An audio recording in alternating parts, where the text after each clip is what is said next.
ಚಾಮುಂಡಿ ಬೆಟ್ಟ ಹಿಂದೂಗಳ ಸ್ವತ್ತಲ್ಲ ಎಂಬ ಡಿಸಿಎಂ ಡಿಕೆ ಶಿವಕುಮಾರ್ ಹೇಳಿಕೆ ಬಗ್ಗೆ ಮೈಸೂರಿನಲ್ಲಿ ರಾಜಮಾತೆ ಪ್ರಮೋದಾದೇವಿ ಒಡೆಯರ್ ಪ್ರತಿಕ್ರಿಯಿಸಿದ್ದಾರೆ. ಚಾಮುಂಡಿ ಬೆಟ್ಟ ಹಿಂದೂಗಳಿಗೆ ಸೇರಿದ್ದು. ಚಾಮುಂಡಿ ಹಿಂದೂ ದೇವರು, ಯದುವಂಶಕ್ಕೆ ಮನೆ ದೇವರು.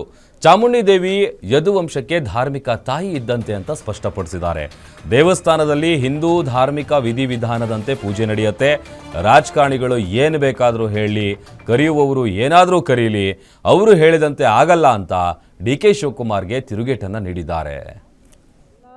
ಇದಕ್ಕೂ ರೆಸ್ಪೆಕ್ಟ್ ಇದೆ.